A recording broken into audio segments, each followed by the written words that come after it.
a great opportunity for him coming off 2 strong games, but certainly the 30-point performance that he had against the Ravens, where he led them on a 10-play, 75-yard scoring drive to beat Baltimore, which ended with a 2-point conversion to Zay Jones. Love the setup for Zay Jones as well, obviously starting Christian Kirk. But Trevor Lawrence, 24 or more fantasy points each of his last 2 games. The Lions, his team that he's facing this week, they allow the most fantasy points to opposing quarterbacks. 3 quarterbacks in a row, 26 or more fantasy points allowed. Hopefully Trevor Lawrence does that, and I just think he's going to continue to get better. He's looking very comfortable. Even his last 3 games, you go back 3 games ago when he had 18 fantasy points, he's just looking like he's more in control of the offense and doing a great job getting the ball to his targets. Maybe even Evan Ingram steps up, Marvin Jones in a revenge game. Dave, you're the low guy on Trevor Lawrence. How come? I'm actually going to move him to 7th, Jamie. I like what you're saying on him. Here's what I especially like. Quarterbacks are throwing downfield against the Lions.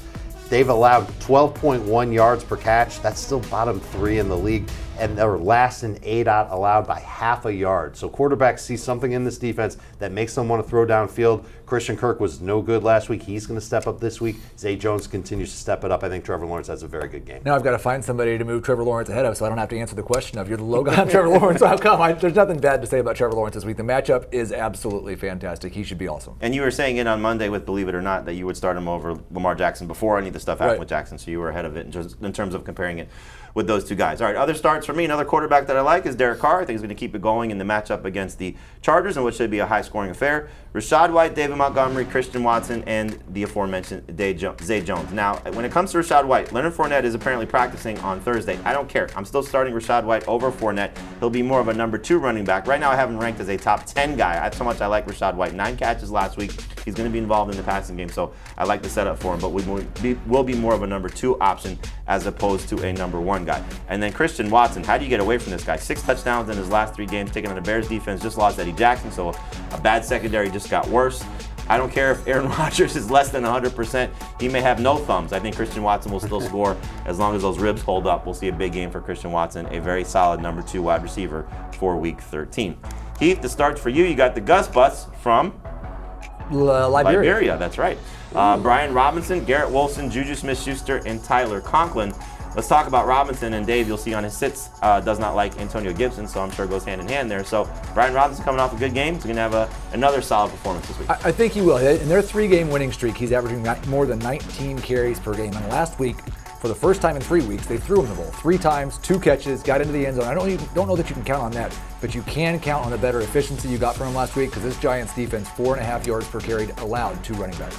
He stepped up huge in the second half, had a bunch of runs, had like 40 yards on 1 drive. Absolutely going to be the better running back for Washington. It's been nice to see, that he's come to this point, and maybe we get another big hat after the game as well. Let's talk about the Jets that you have here, because you got both Garrett Wilson and Tyler Conklin. So factor in Mike White as well. Is he going to be a good start also? He's a high-end number 2 quarterback who I think has top 10 upside, but the floor is still too low to rank him in the top 10. What I'll say is that we saw Conklin and Wilson perform pretty well last week when he only threw 28 passes. This Vikings team sets up as a perfect opportunity for the passing game. They're good against the run. They're bad against the pass, and I think they'll put up enough points to where Mike White throws 35-plus times in this game.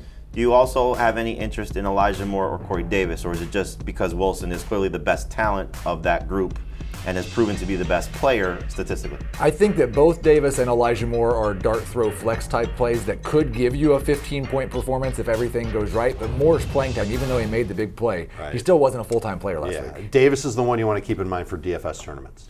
In terms of just quickly, Juju Smith-Schuster, because he's dealing with an illness, last week the concussion, or coming back from the concussion, and did have a bad game.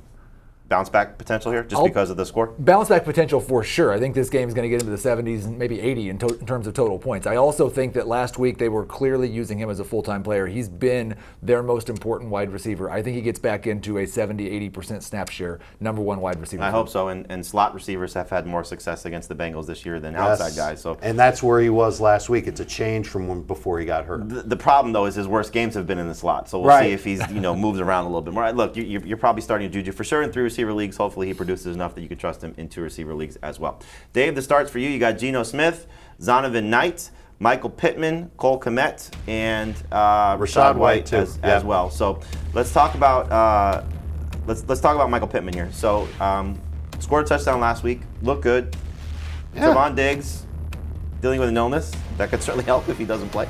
But in terms of the matchup against the Cowboys secondary, is he going to have enough success, and is Matt Ryan going to connect with him enough that maybe he scores for the third time this season? I don't think you have to worry about the connection. He has at least 7 targets in all but 2 games this year. That's going to continue. You know that Matt Ryan isn't throwing deep. He's throwing short. That's going to favor Michael Pittman. And how about on those short throws? The Cowboys allow a 5th worst 76% catch rate to wide receivers on targets inside of 15 air yards. It's a perfect storm for Pittman, who's going to be able to pick up those short throws. I like it even better if Jelani Woods doesn't play, because Woods kind of broke out the second half last week for the Colts. He could end up being a PPR dream this week, number 2 wide receiver. Well, Pittman broke out in the second half, too. The majority of production came in the second half. It's true, but he's also been playing moderately well over the course of the season. Last week, only his 2nd touchdown of the year. I don't know if he can score this week again, but it wouldn't surprise me if he had 8 catches for 80 yards, had a better game, a better version of Pittman than we had been seeing. So number 2 receiver or number 3 receiver? I think he's in that number 2 range. You agree? Oh, absolutely. I think he could be a number 1 wide receiver. I think he's getting double-digit targets. He's going to get you 13, 14, 15 points without the touchdown. It's whether or not he scores the touchdowns, whether he can get into the top 12 range. Cole Kmet's very interesting because if Justin Fields does not play, I have 0 interest in I hear Kmet. that. So you're ranking him as if you're expecting Fields to play, or you're ranking him as if you're expecting Nathan Peterman to help Cole Kmet play at a high level against Packers. I've been looking for good tight ends everywhere. I've looked at the gym, I've looked at the grocery store, I've looked at the mall. Can't find them anywhere, but in fantasy football, when I see a stat like the one I'm about to give you on Cole Kmet, it makes me gravitate toward him. After Mooney left with an injury last week, he had a 33% target share. Now, I know it's going to suck if it's Nathan Peterman or Tim Boyle. But they threw 25 passes, though. I don't care about the target share when they're throwing 25 times. I'm going to take a tight end with a 33% target share any day of the week when we're talking about a back end of the top 12 tight ends. He can be that guy. Packers have allowed a touchdown to a tight end in 4 of their past 5 games. They have been very bad against tight ends, but it's been some better ones with better quarterback play than it is what the Bears are going to have with Nathan Peterman. You obviously share the same optimism. Yeah, I mostly think it will probably be Fields or Trevor Siemian. One of the 2 are going to be able to play in this game. I'm hopeful. If we find out it's Nathan Peterman, then I'm going to have to adjust a little bit more.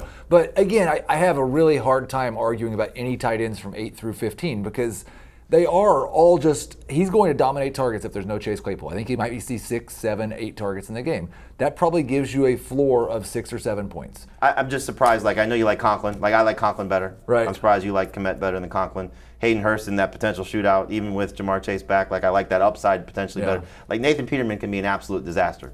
Right.